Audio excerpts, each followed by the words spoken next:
Renato, chefe Renato. Chefe Renato, deixa eu te Diga, fazer como uma você está, meu homenagem. amigo? Deixa eu te fazer uma homenagem. Deixa eu te lhe prestar uma homenagem.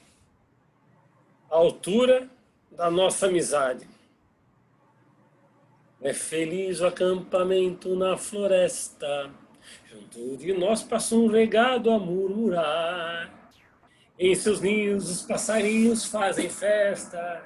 E o vento sopra na ramagem ao luar. E sobre o coração, porque sou tão feliz, eu levo com amor e com amor a minha flor deles, a flor deles. Junto de mim eu tenho vários companheiros. Cada um deles eu vivo como irmão, pois a amizade que reúne os escoteiros faz com que todos tenham um só coração. Ô, chefe Renato, que bom te ver, velho. Que emoção, meu amigo. Que legal, né? A melhor forma de a gente homenagear os irmãos é cantando uma canção, dando um abraço, matando a saudade. Porque assim, né, Renato? A caminhada nossa pela vida.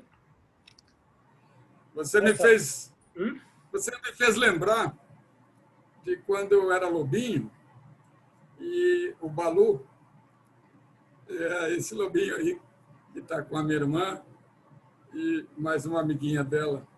E o Balu tinha comprado o disco e recebido o disco do Trio Iraquitã.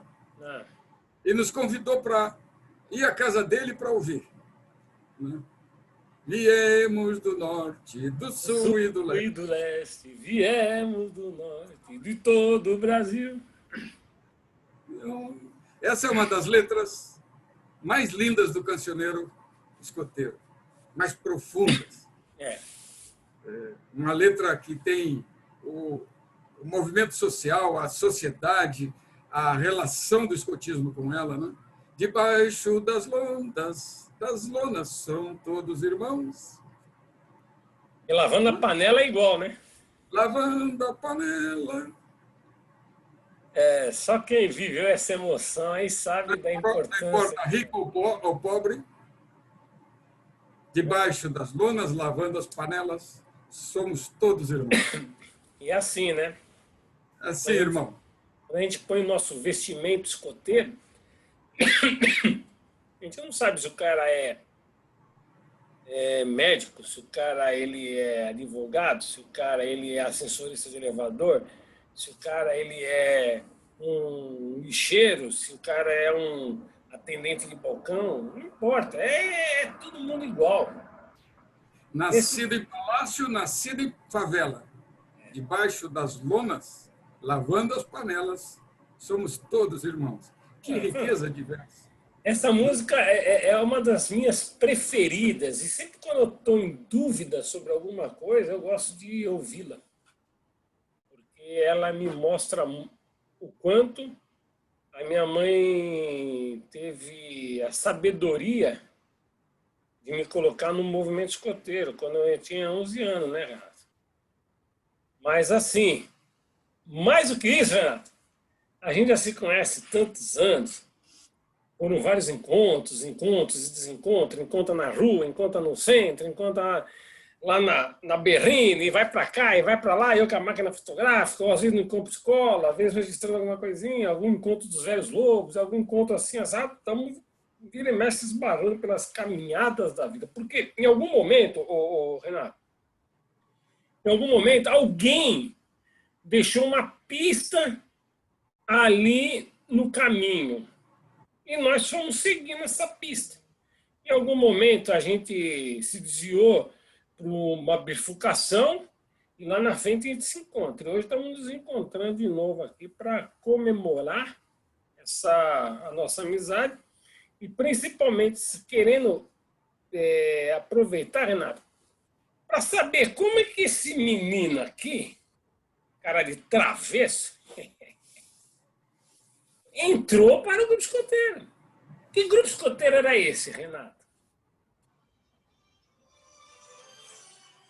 Olha, eu nasci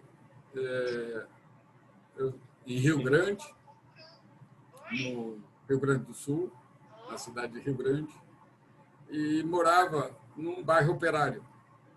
E esse bairro operário tinha em frente, quase em frente à minha casa, um grande gramado, vazio. E um grupo de escotistas e pais do centro da cidade resolveu montar um grupo escoteiro e conseguiram duas casas, dois galpões enormes, um maior, outro menor, e levaram em cima de carreta e, de repente, de um dia para o outro, nós tínhamos uma sede de grupo escoteiro em frente à minha casa. E eu ficava lá olhando o pessoal fazendo atividade, e me encantei. E um belo dia, a Aquelá me viu ali na beira do alambrado assistindo e perguntou pela minha mãe, e minha mãe veio e disse: olha, por que a senhora não bota ele aqui no escotismo? Não, mas precisa de uniforme. Olha, a senhora não é costureira? Sou. Então, a senhora faz o uniforme. E foi assim, meu primeiro uniforme de lobinho, esse que está na foto, foi feito pela minha mãe. Caramba. E aí começou a minha caminhada. Primeiro como lobinho, meu Aquelá tinha uma bicicleta motorizada. Era um motorzinho que ele puxava e tocava no pneu, e por atrito ele tinha uma bicicleta motorizada. Entendi. E ele foram momentos muito marcantes para mim. Mas eu queria mesmo, desde pequeno, era velejar. Esse era o meu sonho. A cidade é um porto, é uma cidade de mar, e o meu sonho era velejar. Então, desse grupo eu passei para o grupo de mar, o grupo escoteiro Riachuelo, que existe até hoje, com a minha patrulha Tobá. Como eu disse, eu estava meu sonho sempre foi ter um veleiro. Veleiro. Um veleiro. Velejar, né? O mar é muito importante na minha história, porque a minha cidade é uma península, a minha cidade natal. Uma península, e eu via aqueles veleiros passando, os navios de grande porte, mas esses não me atraíam tanto. Mas os veleiros, sim. E quando eu cresci, depois de ter recebido, ter conquistado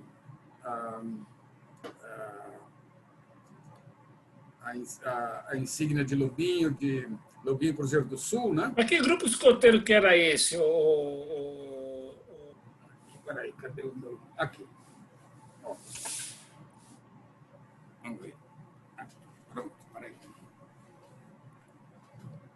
Olha só. Agora sim. Qual que é o 59 ou 16? O 16 e o 59. Aqui eu fui lobinho, aqui eu fui escoteiro do mar. Caramba! Que ano isso daí, Renato?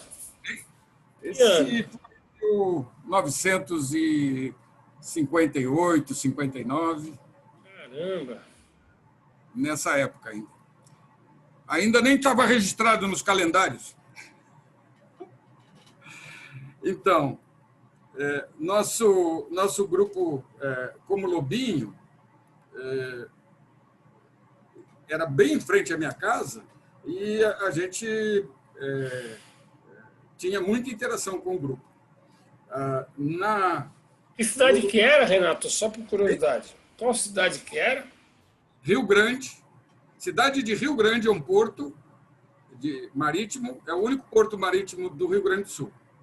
Foi por lá que começou Daí veio o nome, né? Porque era São Pedro de Rio Grande, depois ficou Rio Grande, e o Estado ganhou, o Rio Grande do Sul, o nome, a partir da colonização.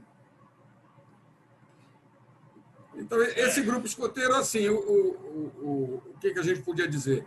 Era um grupo que foi formado como a grande maioria de todos os grupos. Um pessoal do centro da cidade de Rio Grande precisava de espaço para praticar escotismo e no bairro operário onde eu morava, eles encontraram esse espaço.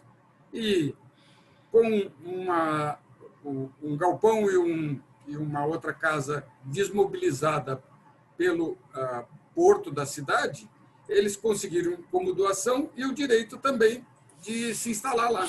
Então, nós tínhamos uma alcateia linda, linda. A alcateia do Grupo Escoteiro Ipiranga. Era uma alcateia, assim, a nossa alcateia se reunia e era dividido por uma grade. Havia uma divisória de uma grade entre a alcateia e a tropa escoteira. Então, a tropa escoteira, tudo de ripinhas coloridas. É tipo cerquinha, tipo cerquinha. Tudo cerquinha. E nem aquelas cerquinhas que ficavam em volta do campo de futebol.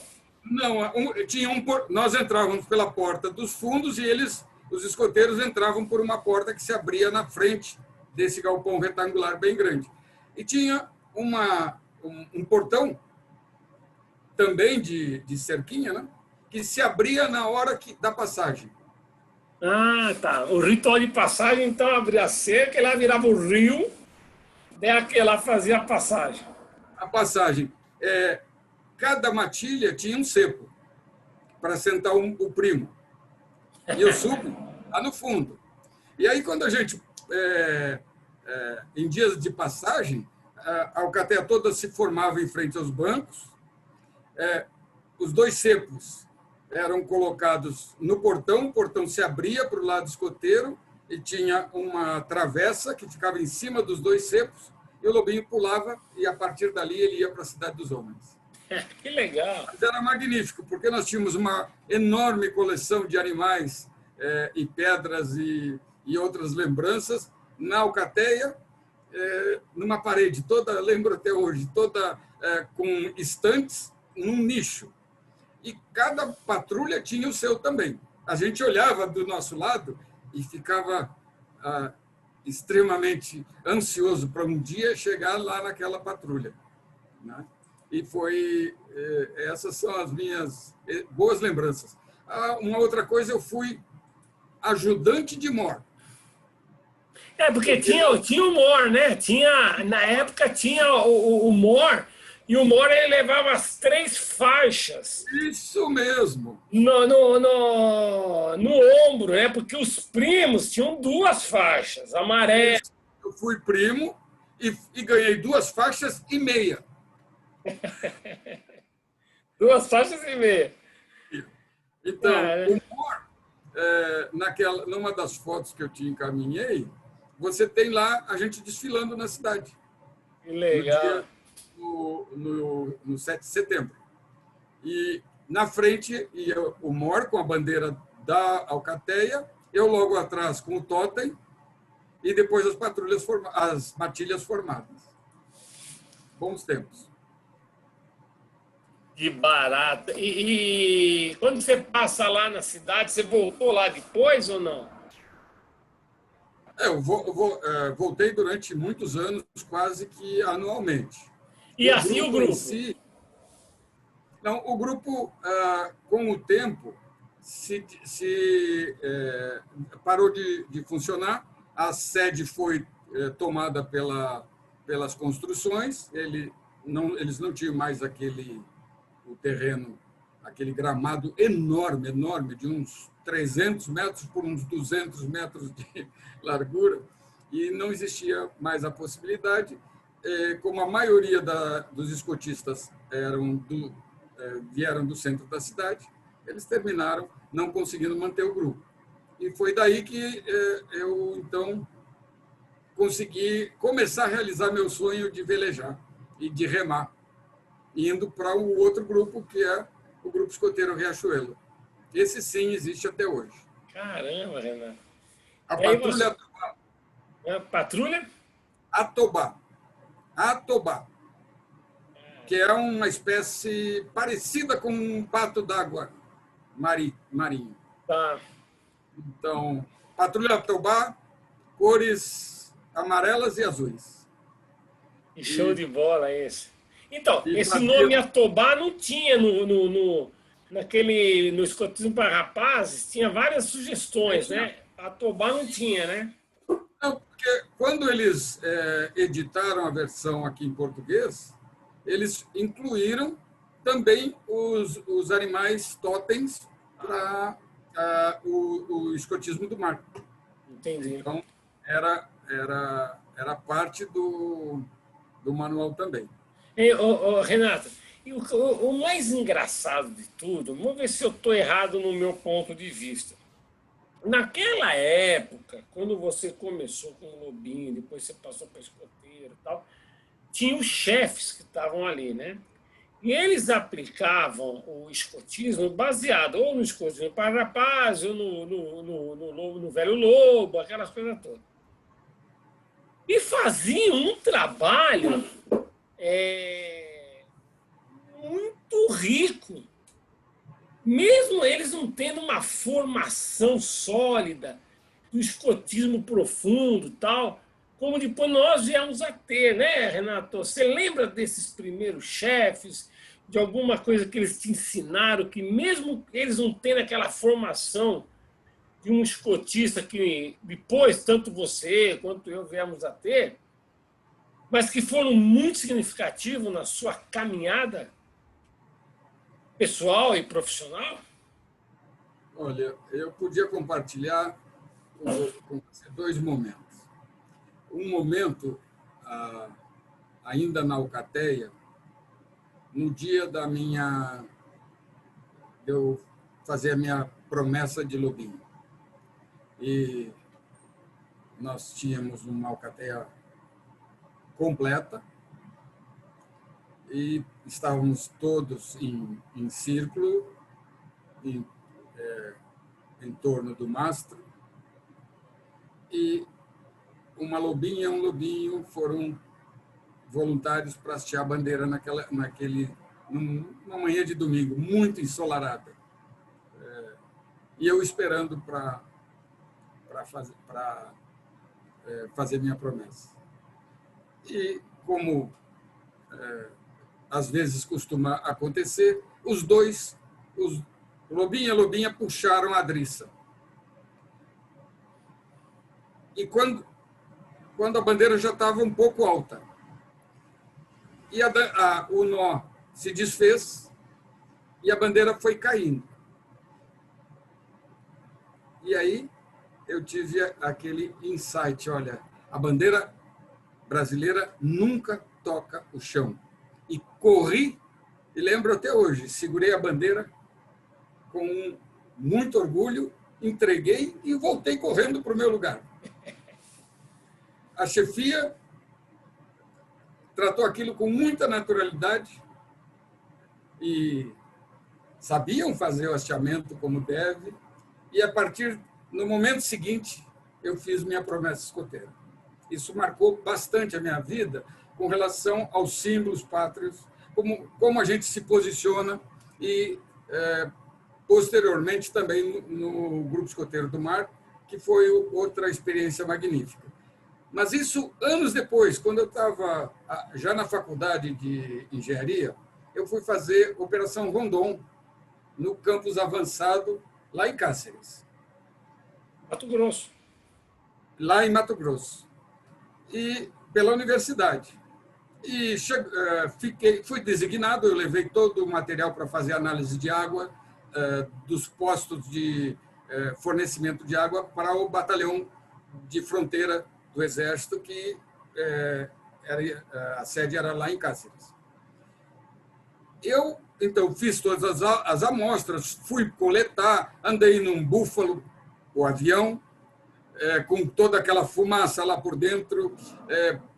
Não pudemos pousar em um ou dois destacamentos, porque um tinha chovido muito, a pista estava toda alagada, no outro tinha animais pastando, vacas e cavalos. Então, não pudemos pousar. E quando fomos para lá, bom, coletei as amostras, voltei, tinha feito uma recuperação completa de um mini hospital que havia no destacamento, no batalhão, e, ao mesmo tempo, remontei o laboratório. Eles estavam sem laboratoristas, sem enfermeiro responsável e também sem o pessoal de farmácia, sem farmacêutico. Então, estava um pouco bagunçado o laboratório. Eu levei todo o material e comecei a fazer as análises, fiz todas as análises. O coronel só mandou me dizer, olha, eu estou esperando que o senhor entregue, antes de viajar, os seus resultados. E quando foi no fim, eu já tinha entregue os meus relatórios, e depois entreguei na universidade também, e aí tivemos uma surpresa. Toda a delegação, que era composta por alunos de São Paulo, de Porto Alegre, perdão, de Rio Grande e de Pelotas, da Universidade de Farmácia, da Universidade do curso de Farmácia, do curso de Engenharia e assim por diante, nós fomos todos convidados para um hasteamento de bandeira pela manhã do batalhão. O pró-reitor, que era responsável pela unidade, definiu quem iria se voluntariar para hastear bandeira, enfim, para a solenidade, se fosse convidado, quem falava por quem, ele falava pela universidade.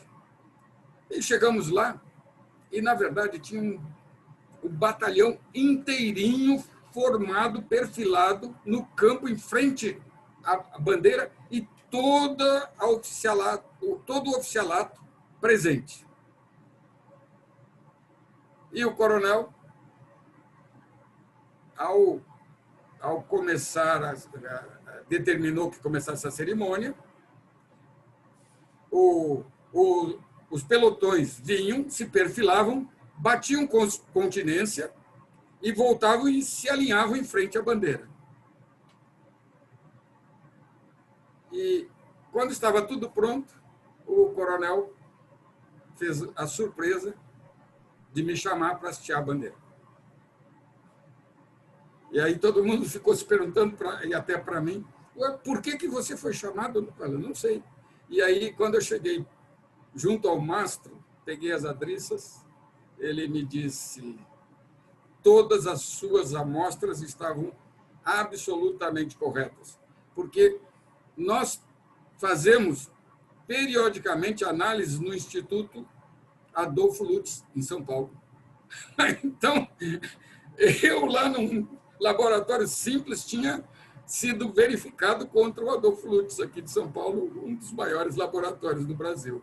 Ou seja, né, Renato, lá atrás, lá quando você começou, você estava sendo preparado para aquilo que está escrito no livro do Kim. Você estava sendo preparado para o grande jogo. Para o grande jogo. E teve um final ainda, para mim, né, bastante apoteótico, assim como foi na primeira vez quando eu, Lobinho, aparei a bandeira. O hino começou a tocar e eu fui levantando a bandeira, içando a bandeira e me lembrando. Quando o hino toca, a bandeira iça. Quando o hino para, a bandeira toca o topo. E fui fazendo gradativamente os movimentos sem que ela parasse. E quando foi o último acorde da banda, chegou, a bandeira bateu no topo. E isso, para mim, era resultado de um escoteiro hasteando a bandeira. E quando acabou, na verdade, foi quase um happy end, porque todo mundo veio, Oh, parabéns, você achou perfeitamente, a bandeira bateu no topo quando o último acorde foi dado. E aí lembrei, depois, quando voltei, lembrando, e lembro até hoje, desses dois momentos e dessa homenagem que o batalhão me fez pelo serviço social que eu havia implementado lá através do projeto Rondon. São dois momentos da vida que ligam a gente. O começo, como lobinho, e o momento em que você já está indo como cidadão para a sociedade, para servir a sociedade, e aí acontece esse marco. Enquanto depois o batalhão passava novamente e fazia continência a nós, eu do lado do oficialato, não conseguia parar de tremer as pernas. Legal. Então, o grande aprendizado da nossa formação como escoteiro não é só com relação à prática do civismo, né? Porque o ato cívico de hastear uma bandeira, participar de um desfile, é um ato cívico. Mas o grande aprendizado no conjunto de tudo é o de servir a comunidade, né?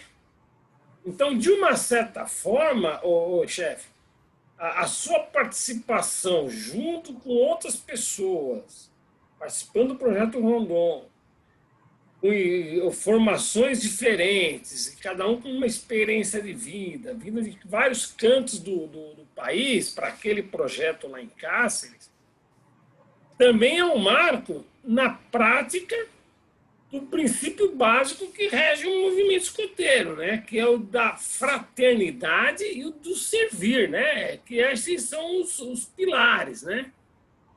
E você já vinha, desde a sua época de lobinho, se preparando cada vez mais para o grande jogo. Esse foi uma etapa do grande jogo, mas só que daí vieram outros grandes jogos, porque depois de Cárceres, você vai para onde? Você volta para o Rio Grande do Sul ou você já vem direto para São Paulo? Não, voltei ao Rio Grande do Sul até me formar. Eu estava, nessa época, no terceiro ano de engenharia.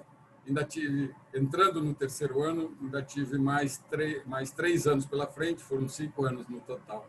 Voltei a Rio Grande e ele teve o momento da bandeira foi só um marco, porque de fato, como você falou, Conceição, o servir, o ter conversado com um cabo e mais 5 soldados que formavam um batalhão de fronteira, rodeado de indígenas que moravam ali pela volta, porque o avião desceu, e conversando com eles, como é que eles faziam, qual era o trabalho deles, aquilo me deu realmente a ideia do que é ser um batalhão de fronteira, um destacamento de fronteira.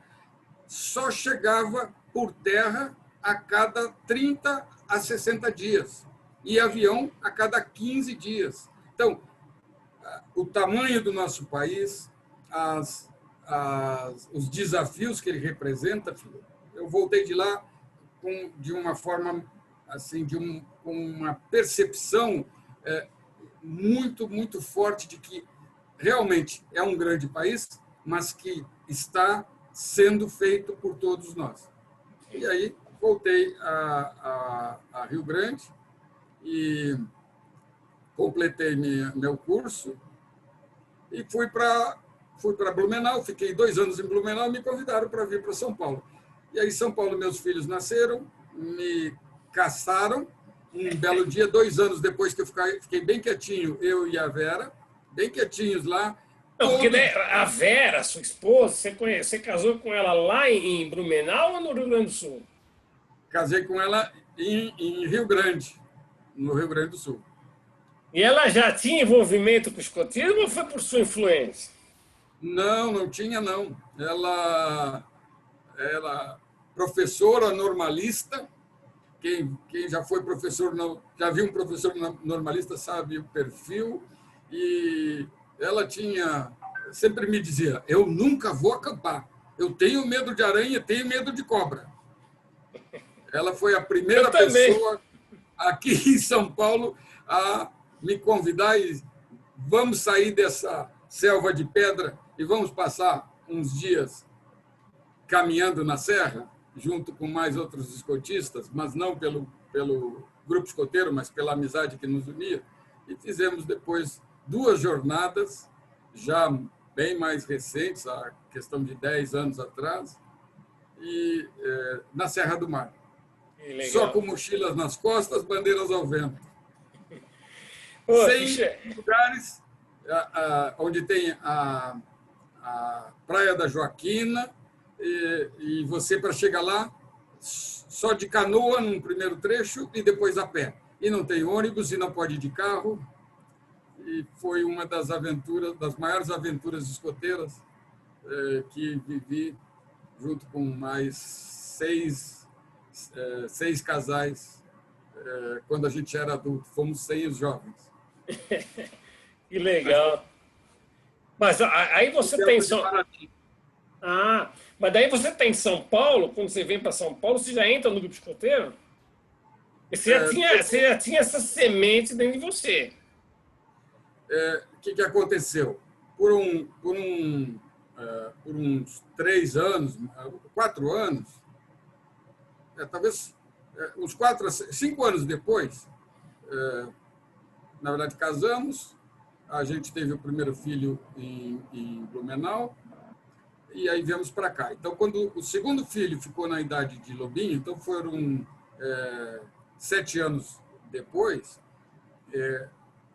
eles encontraram um amigo no condomínio que tinha se tornado escoteiro no grupo escoteiro Raposo Tavares, que é bem aqui perto.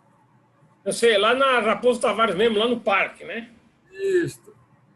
Então, ele foi, o Ricardo queria ser escoteiro, meu outro filho, o Rodrigo, também quis, e eu fui admitido como pai, e fiquei quietinho por 2 anos trabalhando lá, mas como pai.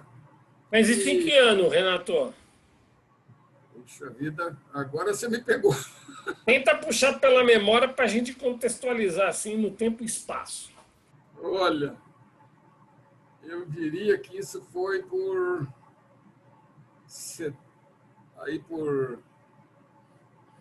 deixa eu ver, 90 talvez. Deixa eu ver aqui se eu tenho alguma. Não vou me lembrar mesmo do ano, não. Mas me lembro assim muito de como era. Aos sábados nós íamos para lá, ficávamos vendo as atividades escoteiras, apoiávamos quando nos pediam, até que 2 anos depois da gente estar trabalhando no grupo, eles nos pediram para ajudar num rally de lobinho. E ajudar na cozinha, para servir o almoço para 300 lobinhos no distrito.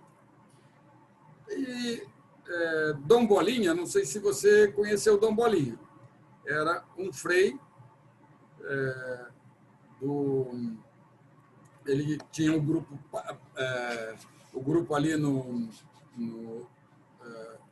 Santo Américo, no Colégio Santo Américo, e ele era o coordenador. Dom Bolinha, um glutão, um frade glutão. Parecia aquele o frei do Robin Hood, né? Igualzinho. Inclusive, quando nós fizemos, nós apoiamos e acompanhamos o nosso clã e o clã do Porém-Epotá para organizarem um interclãs, foi aí que fizemos formalmente em São Paulo o primeiro jantar medieval, e ele foi... E ficou famoso, inclusive, né? Esses jantares medievais. Foi depois repetido ad exaustão. Eu ficava sabendo desses jantares. Aí, pô, qualquer hora eu vou num jantar dele. Deve ser bem legal. Vou num jantar desse, deve ser bem legal. Então, Dom Bolinha nos perguntou, vocês querem que eu vá com a batina ou com o uniforme? Não, com a batina. E o que nós vamos fazer? Olha, nós vamos tocar. Então eu tenho 5 flautas, cada uma com um som diferente da outra. E eu posso fazer um passeio pelo mundo através da música, tocando flauta.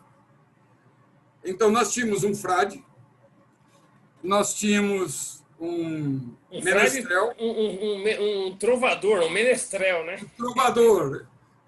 Tínhamos o frade e tínhamos um coral e havia um concurso de fantasias. Era só isso, um concurso de fantasias. Não tinha as regras que depois começaram a inventar, que, olha, tem que ser assim, tem que ser assado. Não tem que ser nada. Não tem rei e rainha. Aqui todos somos reis. O que vale é a imaginação. Você põe um plano assim, já passa a ser a batina do...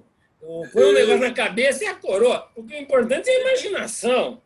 Nós tínhamos voltado... É o segredo, né? Eu e a Vera tínhamos voltado da Inglaterra, onde tínhamos comprado uns CDs de músicas medievais. Tá. E a Ana Luzia, com toda aquela criatividade dela, faltava 2 minutos, tinha uma fila de 140 pioneiros do lado de fora, todos fantasiados, que era medieval, e vieram e bateram na porta, ali no Semucam. As portas parecem de um castelo, as mesas são grossas assim, e tudo na penumbra com lamparinas de bambu, e tudo isso feito através de um estudo sobre a cultura na Idade Medieval. Foi o que os jovens fizeram. E, no sábado, tinha havido o Caminho de Santiago de Compostela com suas principais estações para os pioneiros. À noite, vamos celebrar no jantar medieval. E nós ainda não tínhamos a música e a Ana criou na hora. De volta às origens do Interclãs, pioneiros se encontram no Semucam. Caminho de Santiago a percorrer, para o clã isso sim é viver. Aí esqueci o resto. Mas a gente vai... Vamos sonhar com vitórias a conquistar. No torneio de amanhã, uma prenda prometo te dar. Caramba. E no dia seguinte foi um dos mais gostosos jogos medievais que já participei.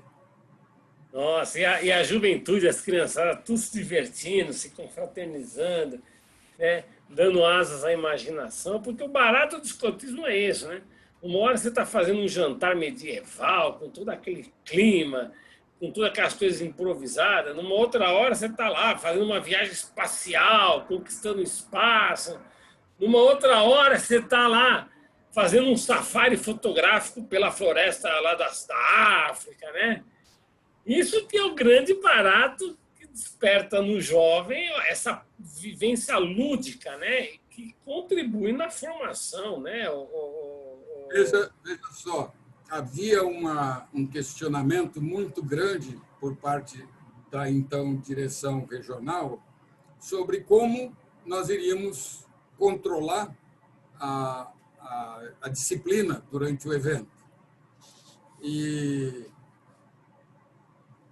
na verdade, os mestres não controlam, os mestres orientam. Então, os 2 clãs unidos, criaram um decálogo para todos que chegavam. Na noite de sexta, começaram a chegar os primeiros, e depois continuou pelo sábado, mas a maioria chegou na sexta. E aí, quando alguns pioneiros receberam o decálogo, escrito por outros pioneiros para aplicar com todos que iam participar, esses pioneiros vieram para pioneira que era secretária, e disseram: olha, nós entendemos a mensagem. Por favor, aguarde um pouquinho que nós temos que trazer algo para cá. E foram no Jeep e trouxeram uma caixa de latinhas de cerveja e entregaram para a organização. E naquela na A noite, molecada é molecada, né? Escoteiro, mas moleque é moleque, né? acontece, mas eles tinham pensado assim, só que olha só como o movimento escoteiro funciona. Ele funciona pelo exemplo, ele funciona Molecada é pela, molecada. pela educação, pelo exemplo. E nada melhor do que aquilo que acontece. O primo ensinando o segundo, e o primo ensinando, e o segundo ensinando a matilha, o monitor e o sub ensinando a patrulha, e os jovens mais velhos, os jovens organizadores, dando uma orientação de uma forma tão espontânea e tão sólida. Nós não tivemos um único problema, nada. 143 jovens durante o final de semana. Mas tivemos um infortúnio. Na noite de sábado para domingo, um pioneiro retardatário, cuja mãe era mestra pioneira e estava lá no Semucam, ao se dirigir para lá, ele perdeu o controle do carro, capotou e faleceu. Então, nós tínhamos saído daquele momento de muita alegria e muita imaginação, que tinha sido precedido por um caminho de Santiago de Compostela, com toda aquela riqueza de detalhes do que é cada estação no caminho de Santiago. E aí recebemos a notícia pela madrugada. E amanhã começava com culto. E foi um dos cultos mais significativos e mais lindos que eu já participei do movimento escoteiro. Porque, no meio de tanta alegria, a celebração do escoteiro, não porque tinha morrido, mas porque tinha perdido a vida no caminho para um evento pioneiro. E a mãe estava junto, esperando por ele. Então, a família, a irmã e a mãe voltaram para a sua casa, e nós continuamos lá, depois com uma animação muito grande e com jogos magníficos. E ao final desse dia e desse evento, no domingo, ao entardecer, havia um estandarte enorme representando o Interclãs. E eu, como comissário distrital do distrito sede, reuni na frente de todos os pioneiros e escotistas as duas equipes, dos dois clãs, e pedi que eles segurassem as pontas, todos eles segurassem a bandeira, e entreguei uma tesoura para os dois coordenadores. E pedi que eles juntos cortassem a bandeira, o estandarte, e levassem como lembrança. Lorena me diz até hoje: mestre, não sabe o que aconteceu naquele momento. A gente cortou, mas o coração dizia para não cortar e o senhor dizia para seguir em frente. E era importante, porque terminou isso e fomos avaliar o evento, e foi uma avaliação diferente. Eu, como comissário, perguntei a eles: olha, vocês vão avaliar o evento em grupos. E eu perguntei, gritando para todo mundo naquele campo aberto: pioneiros, como foi o Interclãs? E questão de 15, 20 segundos, 30 segundos depois, eles, não sei como aconteceu, não tenho a mínima ideia, mas eles gritaram em uníssono. Porreta! Ou mais ou menos alguma coisa assim. Foi uma palavra só. Acabou. Em alegria, a bandeira arriada e a confraternização feita, e um marco para as futuras gerações. Renato, e tudo isso daí, e nós que vivemos essa emoção de estar participando com centenas de jovens, com alegria, com aquela energia boa, com as diversas origens, com os diversos sonhos, cada um com a sua formação, os seus ideais, suas ideologias, sua religião, essa multiplicidade, esse caldeirão de ideias, de pensamentos e tal, unidos por uma única emoção, né, que é a prática da fraternidade, é algo que realmente contagia. E essa forma como você foi contagiado de uma forma linda, né, e ao mesmo tempo trágica, né, e fez então falar, não, vou continuar como escoteiro, agora não vou mais ajudar só os lobinhos, agora sou mesmo escoteiro, agora vou ajudar o jovem a trilhar seu caminho, né? E aí, daí você foi fazer os cursos, você já estava fazendo os cursos paralelos?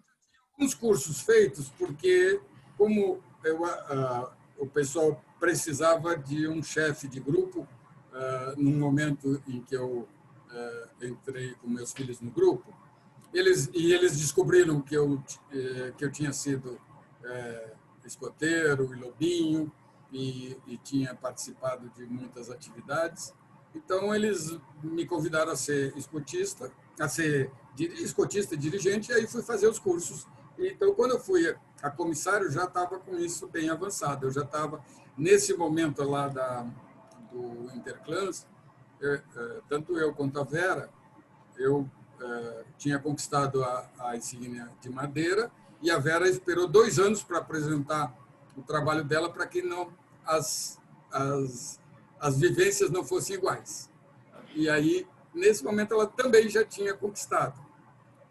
E então, naquela, só um parênteses, na época, só para a gente tentar lembrar, na época, tudo era muito mais simples para a nossa caminhada como escotista. Tanto para escoteiro, para lobinho, passar pelas 3 etapas, tal, e o chefe também. Eu me lembro que quando a gente estava partindo para a insígnia na madeira, tinha lá a parte de campo, a gente ficava lá uma semana no acampamento, e tinha a parte do caderno, que a gente fazia a parte teórica de tudo aquilo que nós tínhamos vivido ao longo de todos os anos, como organizar, se acontecesse um imprevisto, como lidar com o imprevisto, aquela parte teórica. E daí tinha, para mim, a parte mais importante na conquista Ensina-Madeira, que era o papel do observador. É verdade. O observador, para mim, na minha opinião, era fundamental para nos ajudar, não para impedir, ser um censor. Não, ele era aquele irmão mais velho que nos ajudaria a nos conduzir, a corrigir os nossos erros, para que lá na frente a gente pudesse receber as ensinas em madeira. Lembra disso, chefe? Lembro. Na formação, eu diria que os 3 momentos do avançado foram muito importantes. O avançado você fazia e conquistava, como você lembrou, de já 2 partes, mas a parte de campo, que para nós foi muito significativo. Nós éramos 14 escotistas. E como não tínhamos nenhum IEM em São Paulo preparado para o curso de da insígnia do pioneiro, a região de São Paulo convidou o Rubens Suffer. E o Rubens Suffer teve uma trajetória, longa trajetória, ligada tanto ao ramo pioneiro, mas também como escoteiro-chefe. Ele foi 9 anos escoteiro-chefe do Brasil.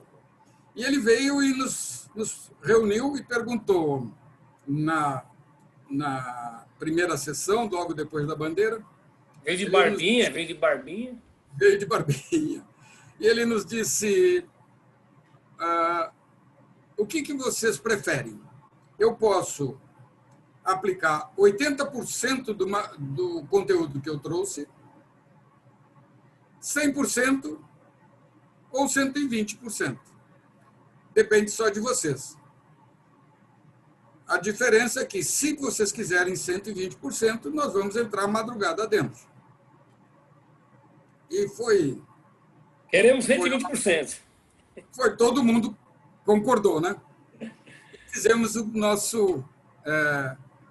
se você lembrar aqueles troncos, aquelas estruturas que levaram um tempo de uma praça para o campo escola e fizeram uma trilha de obstáculos com ela, com aqueles troncos de 20 centímetros de diâmetro de eucalipto, quem fez foi o nosso avançado sênior, o avançado pioneiro.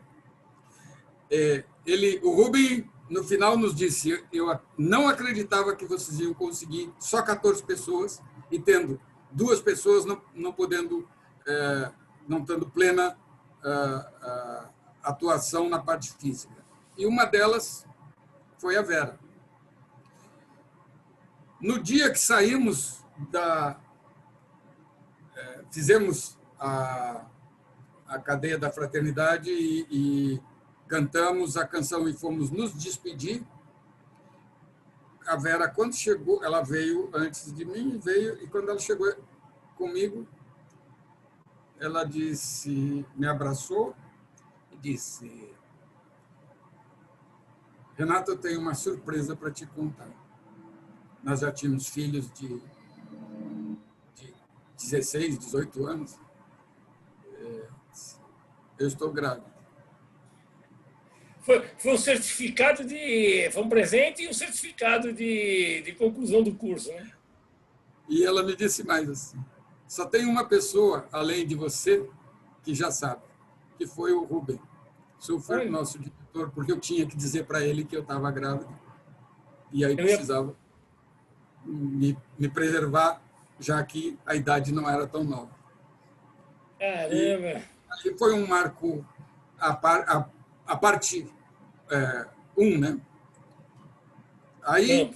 Você fez o primeiro campo ou você fez o primeiro caderno? Ou você fez... Como é que foi? Eu fiz primeiro o campo e depois o caderno. E, por último, a observação. Na verdade, o caderno era 1 e o campo era 2, se não me engano, né? E quando foi o caderno, foi uma coisa muito interessante. O famoso caderno, né? Que para muitos era uma tortura, né?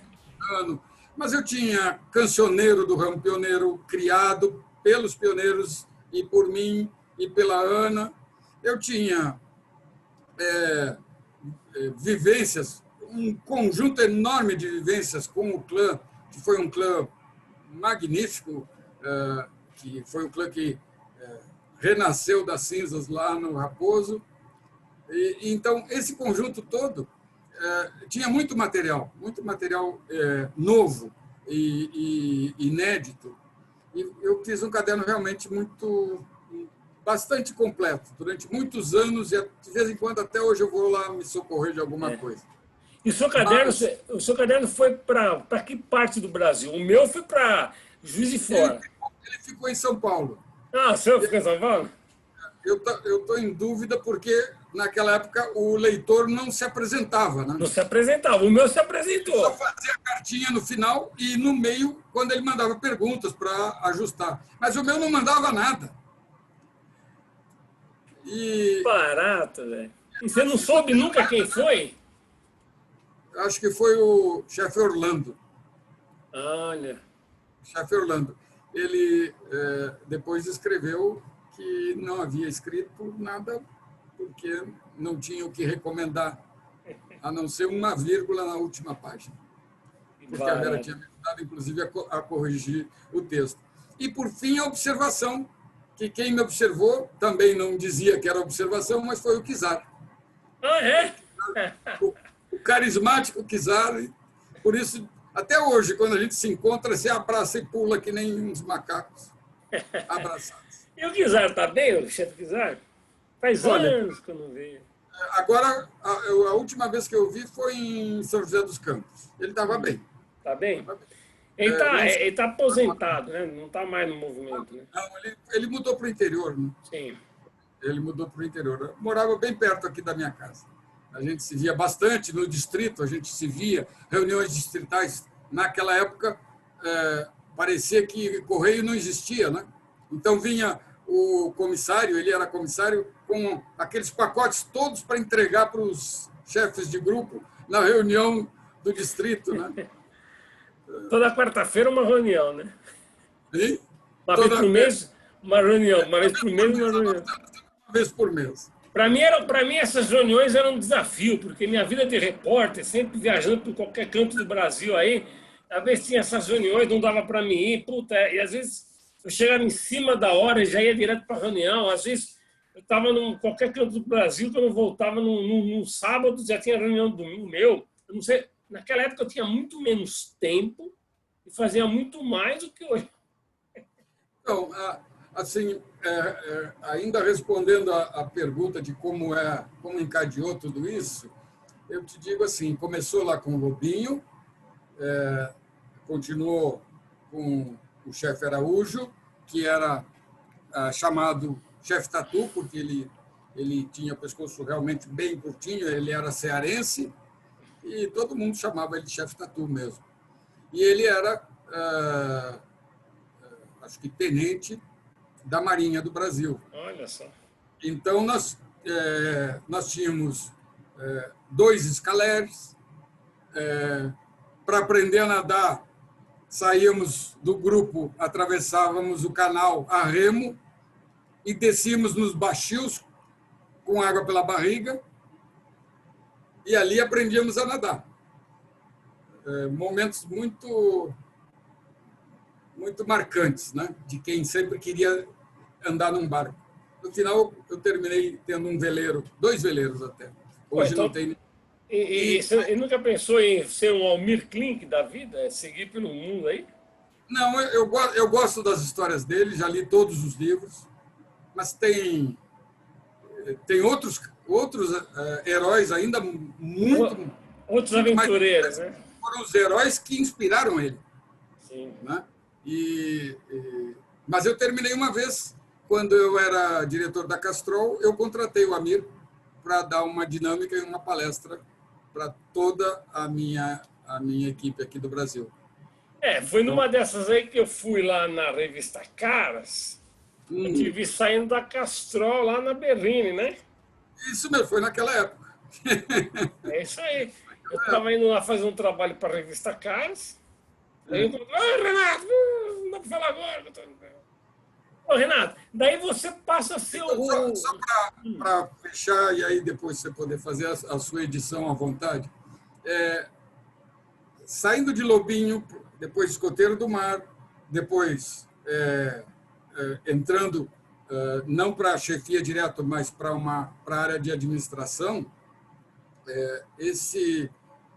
essa caminhada toda terminou com, eu diria, 2 marcos para mim. Um foi quando, junto com o Toshio, nós... O que morreu faz pouco tempo, 1 mês atrás, mais ou menos, né? O grande chefe Toshio. Um amigaço. Uma perda, né? Uma grande perca para nós, né?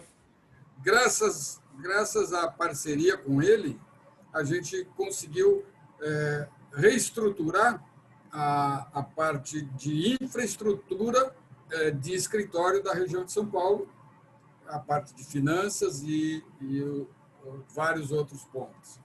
Então, isso eu considero que foi um marco na minha trajetória escoteira e um marco principalmente porque ele só foi possível porque eu tive apoio do Dr. Schill e de várias outras pessoas, mas para não ser injusto, não vou citar, para não esquecer de ninguém. E, ao fim, tendo essa vivência passado ou como membro juvenil ou como criança por todos os ramos, exceto o ramo sênior, que foi o que eu nunca tive uma vivência direta, mas a vivência de chefia, a vivência no clã, isso me permitiu fazer um dos trabalhos mais amplos no escotismo, que foi coordenar a equipe da região de São Paulo e, ao mesmo tempo, ser membro da equipe nacional que revisou todo o programa escoteiro. Então, os manuais que estão aí hoje passaram pela sua... Passaram e tem o reconhecimento. Foi a primeira vez na vida que eu realmente me surpreendi quando comprei na loja e vi, olha, meu nome está aqui. Olha o nome da Vera está aqui. E nós reunimos durante 3 anos e meio, durante todas as semanas, exceto no período de férias, e estudávamos numa equipe muito grande. E aí vem um pouco daquilo que você puxou no início. Escotismo é prática, é ação. Quanto mais maduro, mais adulto é o jovem, é claro, mais perto de ser cidadão ele é, mas menos realmente ele demanda por ações tão físicas e tem que ampliar seu conhecimento a partir do lobinho. E aí a nossa equipe, a grande equipe, se debruçou sobre todos os ramos e revisamos o programa com um conceito. Nada de fazermos escotismo de livro, de gabinete ou de escola. Aqui não é uma escola. Não. Aqui é a escola da vida. Aqui é a grande escola do ar livre e do servir, como falou Baden-Powell. Sim. E ser útil à comunidade, né? O servir à comunidade, o servir a si próprio para se autodesenvolver, isso está nas técnicas de desenvolvimento empresarial das equipes. Mas o escotismo já tem de 100 anos isso. E nós não podíamos continuar do mesmo jeito que éramos há 100 anos atrás. Então, vai mudando, vai atualizando, né? Nós revisamos o programa, mantendo o método. E conseguimos disseminar essa ideia de que nós não tínhamos que só analisar o ser, mas analisar também o saber e a convivência em grupo. Sim. E com as diversidades, com o modo de pensar diferente. E todas essas dimensões. Muitos até já me disseram algumas vezes, vocês restauraram o uso do escotismo para rapazes. Não, nós não fizemos isso. Escotismo para rapazes foi escrito por Baden-Powell, um dos caras mais inspirados que eu já estudei. Mas se ele fosse hoje um fundador do escotismo, como me disse alguém há pouco tempo, talvez ele seria um YouTube influencer. Sim. Ele estaria usando todas as tecnologias que existem e ainda assim praticando ao ar livre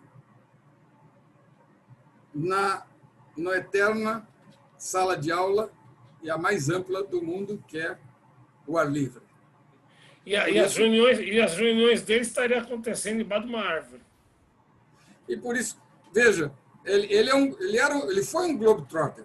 3 anos depois dele fundar o escotismo, ele já estava passando pelo Brasil para visitar o Chile e fundar o escotismo do Chile.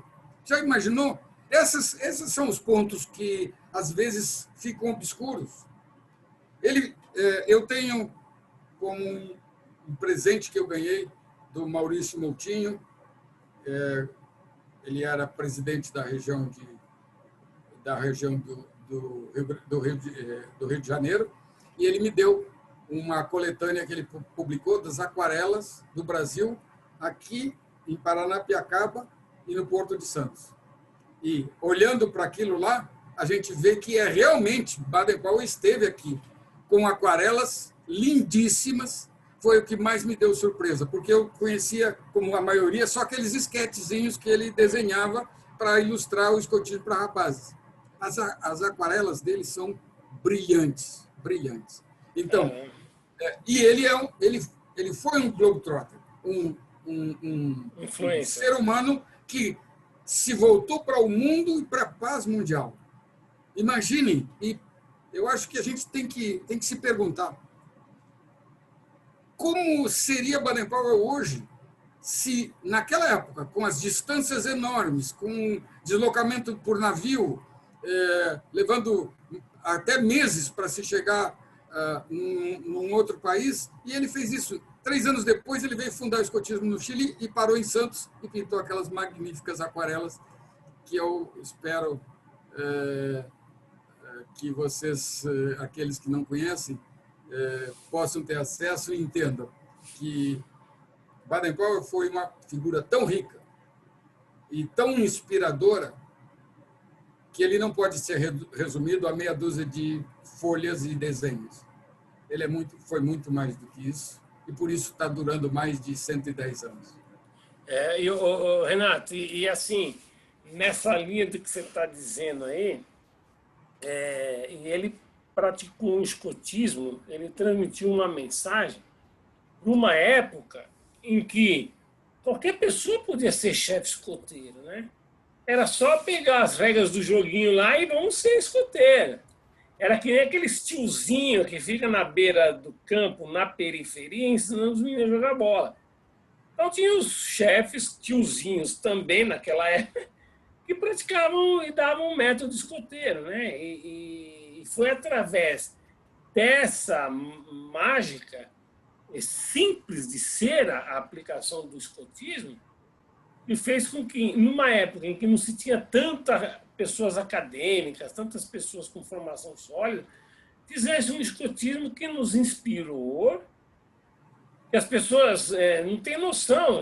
Naquela época pensavam que escoteiro é soldado. Não tem nada a ver. Escoteiro é um cidadão do mundo, é um pacifista, é uma pessoa que está envolvido com a natureza, a preservação do meio ambiente, está envolvido nas questões sociais, ajudando. Pô, o exemplo maior do que é ser uma pessoa útil à sua comunidade está no ramo pioneiro.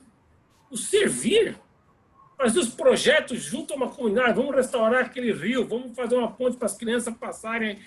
É essa a magia da coisa, né? E ele já naquele ano de 1907 já tinha esse esboço, né? Que nos contaminou de uma certa forma a sermos a seguir esse caminho, né? Então, Conceição, veja, às vezes o pessoal pensa que, olhando, e quando se olha de uma forma simplista, a criação do método escoteiro foi algo que simplesmente saiu da cabeça dele e escreveu o primeiro manual para uso interno dos batedores do exército britânico na África e na Índia, e pronto. E aí ele publicou aqueles fascículos e depois veio lá e aí as pessoas esquecem. Um dos grandes incentivadores para publicar o escotismo para rapazes foi um editor cujo principal interesse era comercial. Então, Baden-Powell não foi descolado da vida. Não. Ele foi produto da sua própria vida e da sociedade que o envolveu. Sim. Ele teve contato com os grandes pensadores no mundo inteiro. Intelectuais, tudo mais. Intelectuais da época. ele não ficou sentado lá, ele foi tentar entender por que aqueles jovens se reuniram em torno de fascículos vendidos nas bancas. Então, Impressionante. é uma coisa impressionante, porque, ao mesmo tempo que é fácil de você, é mais fácil contar que ele pegou a experiência dele com os batedores, teve a vivência em Mafeking, voltou, tinha um problema para ser atendido na área social, pronto. Veio um editor, convidou ele para publicar na forma de um livreto, ele estruturou, sugeriram que ele fosse fazer. Olha, se você não tem pronto, faz na prática. Ele, logo em seguida que voltou, ele rechaçou qualquer relação com o militarismo. Sim. E isso está bem claro em toda a sua biografia. E aí ele vai para Brownsea e Faz acampamento. vivencia a situação de delegação. Olha, delegação não é delegação, empoderamento do jovem, empoderamento do monitor, uso das canções. Ele começou das dramatizações. E hoje nós estamos, ainda hoje, a sociedade discutindo como vai empoderar as equipes de trabalho. Mas ele empoderou lá na hora, porque aí está na origem dele como batedor. Ele liderava batedores do Exército. Ele não podia estar junto com cada um deles dizendo faça assim, faça assado, faça assim, faça assado. Ele mostra o caminho e você vai atrás, né? Olha, meu amigo, está aqui o caminho. Agora, é pelo exemplo que você vai aprender. Aprenda com os indígenas, aprenda com as tribos, com os negros das tribos, e daí a nossa maior condecoração, maior conquista, são 2 taquinhos que representam as contas de um colar de um negro numa região de colônia, e um genial Baden-Powell que percebeu que o significado daquelas contas para aquele líder negro da África que ele combatia. E quando ele fez a segunda parte da caminhada da vida dele, ele aplica o respeito que ele tinha pelo opositor, por Dini Zulu, o rei de uma das tribos Zulus. E essa é a grande sacada. Isso aqui não é de que nós somos mais do que qualquer um outro. Isso aqui é só para nos dizer, é assim que eu leio essa mensagem. Baden-Powell nos disse: inspirem-se no heroísmo de um negro Zulu, porque mesmo eu, vindo do centro do reino mais importante do mundo, que era o Reino Unido e a Inglaterra, mesmo eu me tornei humilde e reconheci que ali tinha algo de valor, e valor tão grande, que foi assim que eu recompensei aqueles que fizeram o primeiro curso de guia.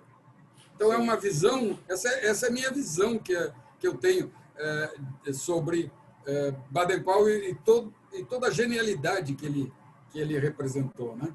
Sim. E em torno do simbolismo que é a fraternidade escoteira, os mais fortes protegeram os mais fracos e ajudá-los na caminhada pela vida, né? Faz com que a gente tenha esse compromisso com as gerações que nos antecederam, perpetuando as suas memórias e mostrando para o jovem que agora o bastão está com eles. E agora a caminhada é deles também, que nós vamos estar ali dando sempre um apoio, né? E que essa ensina madeira que você mostrou, É o topo de uma montanha, mas quando você chega lá na montanha, lá em cima, você observa que tem outras montanhas a serem conquistadas. É Até uma mais altas. até mais alta, quer dizer, é uma aprendizagem que não acaba nunca, né? Então é Mas ele assim, foi né? genial a esse ponto, né? E Foi. eu, eu tenho uma referência aos símbolos mais externos, né? Porque existe toda uma simbologia interna que a gente só percebe. Eu dou aula hoje na pós do Mackenzie e esse bimestre estou dando aula de cultura e comportamento organizacional. Olha E aí só. eu consigo ter inúmeras relações e correlações com o movimento escoteiro. E uma delas são elementos da cultura que são tangíveis, são visíveis, e outros não.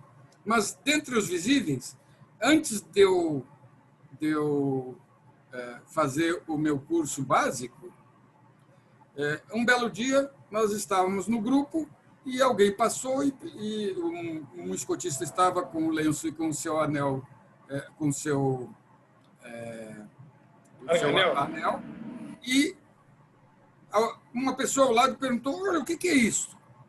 E a resposta foi a resposta menos escoteira que eu já vi na vida. Ah, isso aqui é significado de uma conquista. É muito difícil. Não dá para qualquer um usar. E foi embora. E não disse como se conquistava. Um ano depois, estávamos nós todos com o seu anel de guilda e com o nosso básico feito. E aí a gente passou a dizer: escotismo é simples porque tem todas as condições para que a gente aprenda a fazer escotismo. E se houver algum momento em que alguma coisa não vai bem, Baden-Powell também já deu a resposta. Não pergunte para os sábios, pergunte para os jovens. Verdade. E é por isso que dá certo. Não é porque tem manual escritinho.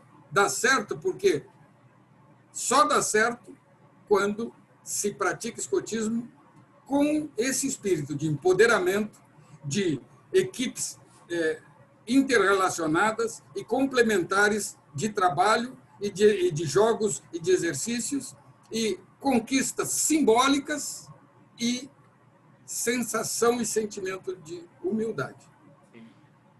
Renato, e completando tudo que você falou, e quando você vê que tá difícil o negócio, cante uma canção. O escoteiro é alegre sobre a dificuldade. Cante uma canção. É É isso isso, aí. é isso. Sabe, hoje você vai nas empresas e você vai encontrar salas de descompressão. Salas de descompressão onde tem puffs, tem mesa de ping-pong, tem televisões, jogos para... E não tem uma planta às vezes, né? Ele em si uma mesa de descompressão. Verdade. Se tudo está ruim, sorri, porque nas dificuldades o escoteiro sorri. É verdade. Canta uma canção se a tensão te pegar. Esse é o segredo. Canção, bolão, bolão, bolão. Cão de amigo, É, bom de irmão. Basta um sorriso e cante uma canção, bolão, bolão, bolão. E assim nós fazíamos, na maioria dos cursos, levantávamos às 15 para 6 horas no Campo Escola Jaraguá, para fazermos a surpresa para os alunos, cantando Bom Dia, Amigo. aquela energia, né? A E volta ao você guia. participou lá filmando depois um avançado com um coral criado dentro de um curso avançado do ramo pioneiro. Eu tenho essa gravação até hoje. Eu tenho também, toda ela você nos compartilhou, fez a gentileza e nos deu o prazer de nos mandar. É porque, assim, sabe o que é, Renato? Tem uma coisa aí que é o seguinte, né? Eu sempre gosto de frisar isso em todas as palestras que eu dou, tal, né? Minha profissão como fotógrafo e tal. a essência do que eu me tornei foi baseado na minha vivência como escoteiro. Porque isso me preparou para alguns desafios que eu viria a encontrar na frente, né? E esse foi o grande barato. Então, assim, não só eu, como acho que a maioria das pessoas que passaram, vivenciam isso também, acho que tem essa minha opinião. Agora, Renato, só para a gente aqui, nosso tempo aqui logo está acabando. Você falou, você se tornou fotógrafo. E eu, ainda na faculdade, eu fiz estágio e me voluntariei para um estágio gratuito e eu trabalhava estagiando no laboratório de fotografia da universidade. Olha só. Eu tinha acesso aos grandes tanques, eu tinha acesso à revelação e a papel e a máquina fotográfica reflex com abertura de 1.2. Eu tinha acesso a tudo e podia fazer painéis na parede, enfim. E quando começou a vir os slides coloridos, aí entrei pelos slides coloridos e aprendi a revelar os slides coloridos, que davam outro colorido na fotografia. Ainda gosto mais da preto e branco como arte, mas entendo que, como documental, ela é também importante. E o papel a cores, hoje, na verdade, não é nem mais papel, né? E é instantâneo. Então, muitas vezes o pessoal me pergunta: você tem fotos daquele evento? Não. Talvez você não lembre, mas naquele tempo as máquinas eram de slide, quando muito. Né? Então, não tinha o celular para documentar tudo. Então, aí vem o ponto direto que você tocou. Como o escotismo se correlaciona com tudo isso e com as coisas também tradicionais que ele traz. E, há poucos anos atrás, uma escotista que tinha passado vários anos no Japão voltou para o Brasil e, para se reciclar, ela já tinha o avançado escoteiro, mas, para se reciclar, ela queria fazer novamente. E aí me disse: eu só vou se você for comigo. Então, além dos outros cursos todos que eu tenho, eu fui fazer o avançado de novo. Escoteiro. Não, escoteiro, não tinha feito ainda. Você tinha feito de pioneiro e não fez de escoteiro. Pioneiro, tinha feito de dirigente, mas escoteiro, tinha trabalhado em curso do ramo Lobinho, mas nunca tinha feito. Tinha trabalhado em alguns cursos do ramo escoteiro, mas nunca tinha feito o curso. E aí, como já tinha todos os básicos, o avançado eu não tinha feito, então fui lá fazer o avançado. E quando fui fazer o avançado, tivemos a jornada. E na jornada tem a quadrícula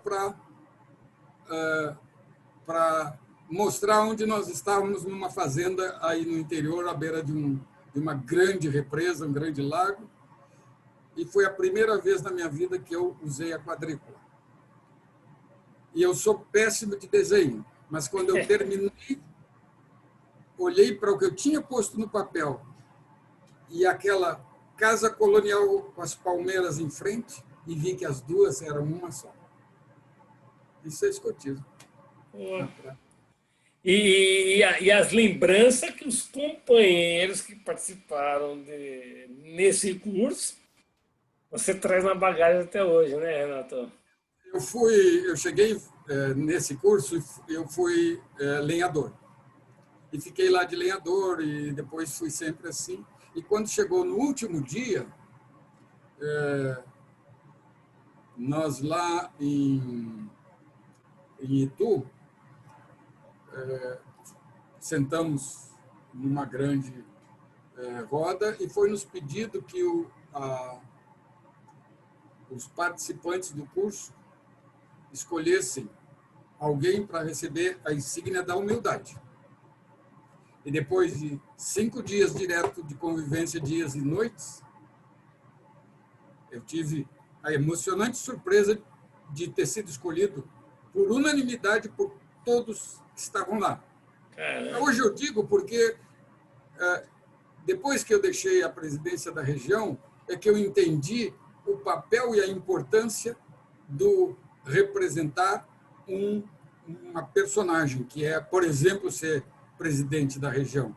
Sim. Você não vai visitar os grupos porque você é presidente, você vai visitar os grupos porque para os grupos é importante que o presidente vá.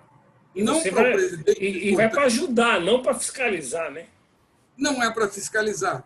Então, eu só entendi isso, infelizmente, depois que eu saí. Eu achava que eu tinha que ser mais contido. Mas isso aí, Renata, o que você está dizendo aí é aquela montanha que apareceu de por lá na frente. Então, você... Isso mesmo. Então, quando eu olhei para trás, eles só souberam que eu tinha sido presidente da região lá por volta do início do 4º dia. E foi um dos melhores cursos que eu já vivi, me diverti, e foi uma surpresa para todo mundo também. Existiam outras escolhas também, né, nesse dia, mas digo aquela que me marcou, porque me marcou diretamente e de surpresa. E ainda o Carlos Batista era falecido presidente, Carlos Batista, querido Carlos Batista. irmão inigualável. Nós Inspirador, conversávamos né? escotismo e sobre a gestão escoteira todos os sábados, em torno de 10 horas, íamos até umas 2, às vezes 3 horas da manhã. Aquelas conversas ao pé do fogo, né? Que não tinha no... Ele me ligava, olha, Renato, sobre isso. Ou então eu ligava, ô, Carlinhos, e sobre esse assunto. E a nossa, às vezes, conversávamos, analisávamos, não concordávamos, terminava, aí passava. Eu lembro de uma vez que passou uns 15 minutos, ele tocou de novo. Renato, você está certo? Olha, entendi agora, eu estava pensando, olha, lá no banco onde eu trabalhei foi exatamente assim. E outras vezes ele me dizia, Renato, você precisa assumir a coordenação da revisão do programa. E esse não é uma pergunta, se você quer, é uma incumbência que nós trazemos para você reunir todas as diversas partes e as diversas tendências do escotismo para que a gente obtenha resultado.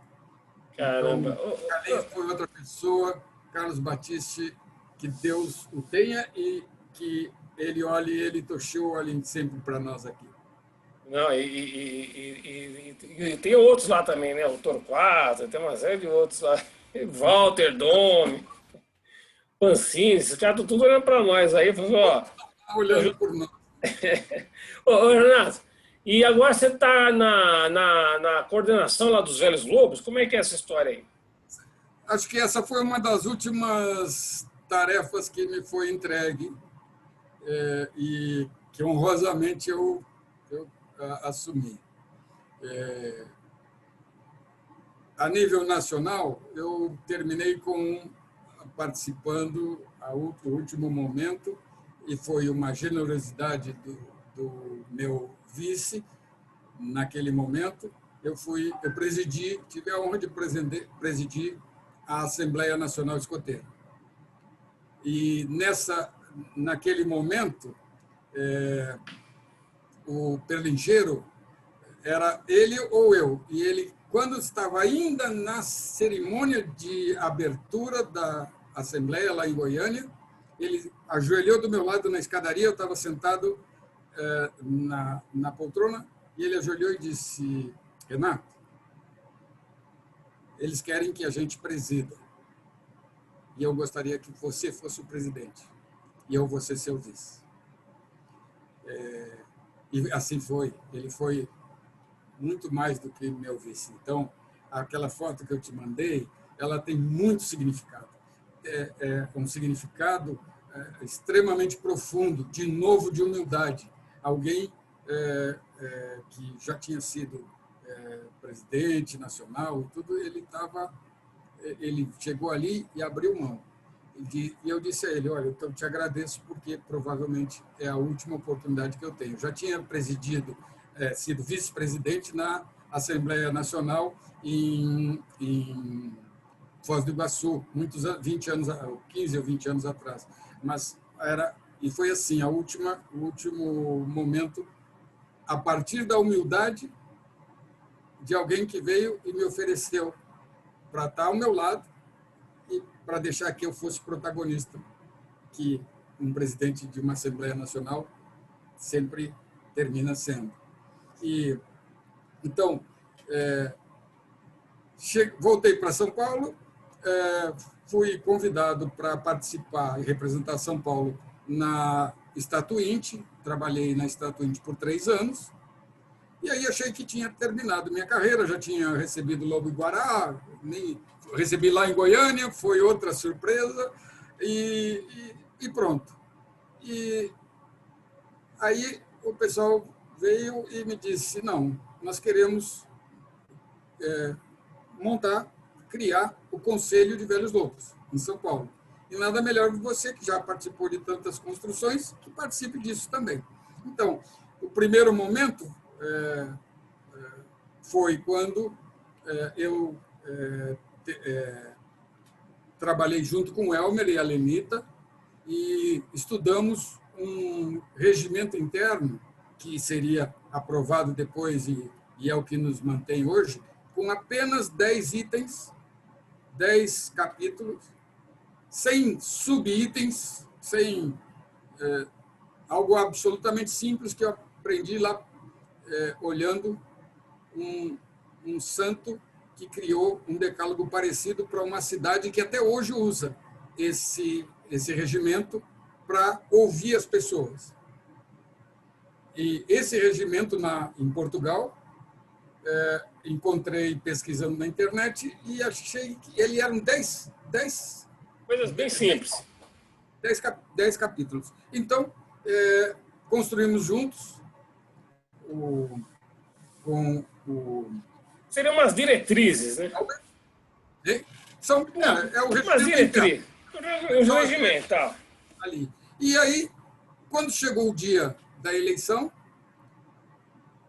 ficamos todos, bom, quem vai ser? E para mim era óbvio, a pessoa da vez para presidir era o Elmer. E acho que foi a melhor escolha que nós fizemos. E aí, talvez inspirado pelo Ligeiro, eu disse: se você aceitar a presidência, eu sou seu vice. E foram duas gestões e depois voltei agora com o Tadeu também de novo como vice, não como presidente. Mas foi uma honra participar da estruturação do Conselho Regional de Portadores da Medalha Velho Lobo. Muito legal. Ô, Renato, eu quero te agradecer aqui pela sua conversa comigo aqui, nessa troca de experiência, de fundo de conselho, porque nós estamos numa pandemia, então assim, não dá para se encontrar pessoalmente, mas assim, fica registrado toda essa sua caminhada como lobinho, escoteiro e passando por tudo que você passou. E você hoje está aí, junto com a sua família, com os seus netos e tal, e ativo ainda, né? Ativo. Isso que é o mais importante, porque o servir, ele não termina nunca, né? Eu me lembro que uma das vezes que eu encontrei com o Pancini, que antes já estava bem velho, tal, assim como também quando eu encontrei com o Evilásio, os dois estavam já. O Evilásio estava assim, mal pra caramba, tal. Daí o Evilásio: José Luiz, eu estou com uma ideia aqui, nós temos um negócio para fazer com os jovens, tal. A cabeça estava sempre querendo fazer coisa, né? Então, assim, esse é o espírito, uma né? surpresa de ser convidado para coordenar uma equipe para implantar a região de Roraima. Olha só. Caramba. Eles estão precisando alguém que possa orientar até chegar à Assembleia e a formalização, que já começou em anos anteriores, mas depois sofreu uma atenuação. E agora o Kuma, como coordenador de expansão dos escoteiros do Brasil, e ele, essa semana, disse: você aceita um desafio? Eu falei: olha, vindo de você, a pergunta, a resposta já é dada. Não tem jeito, né?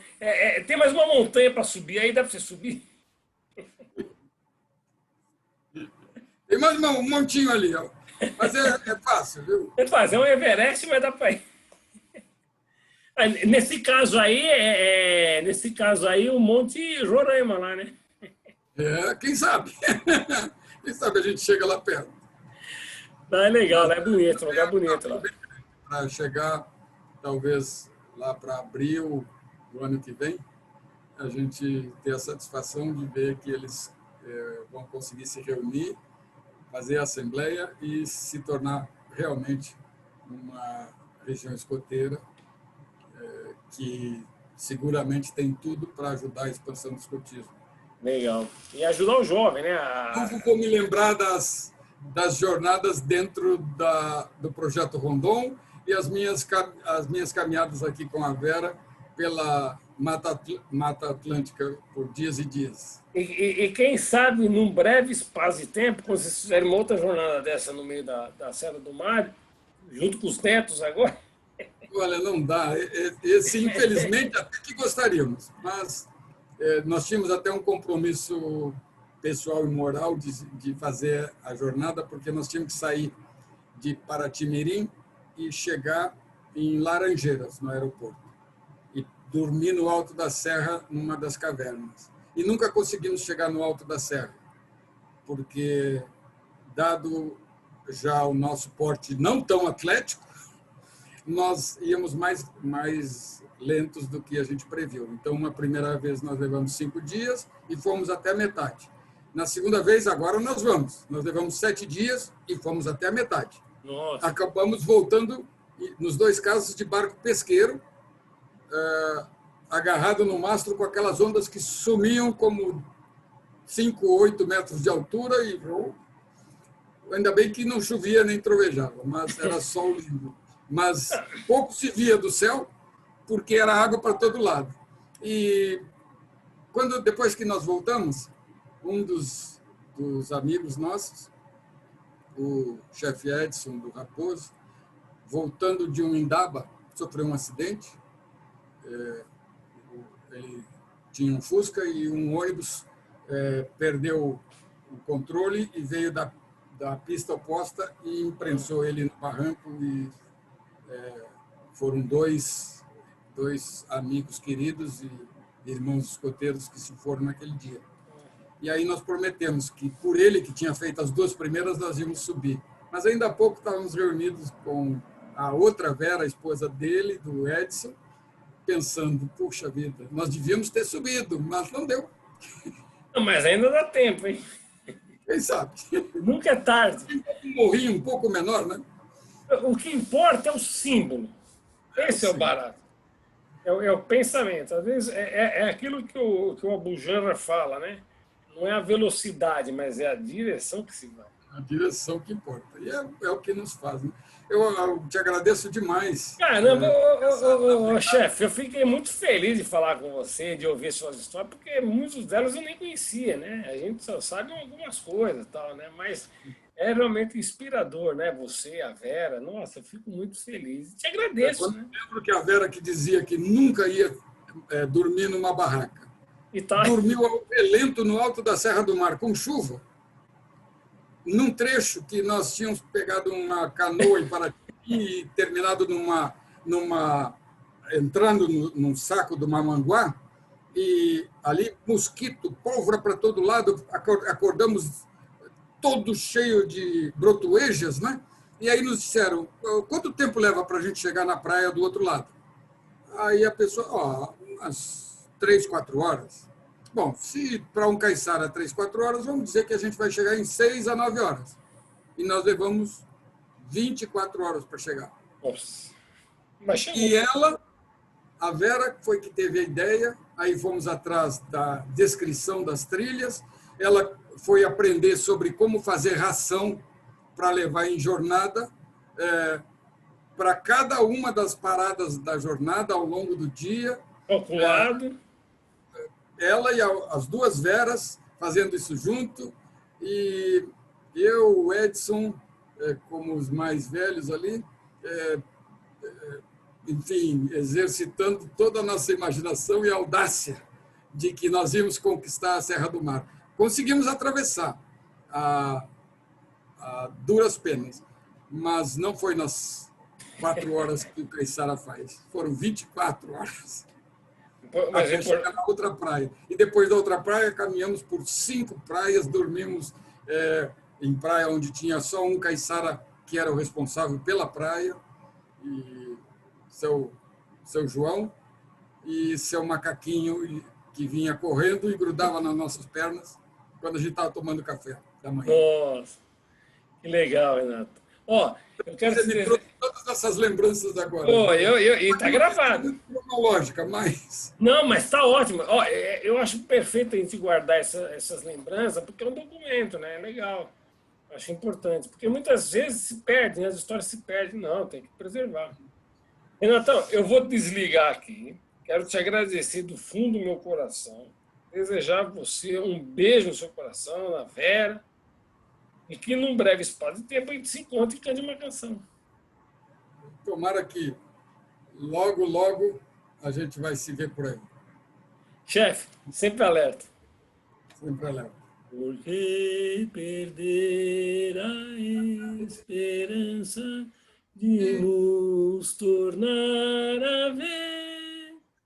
Por que perder a esperança se há tanto querer?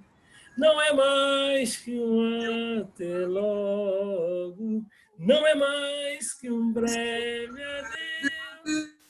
Bem cedo junto ao fogo, tornaremos a nos ver.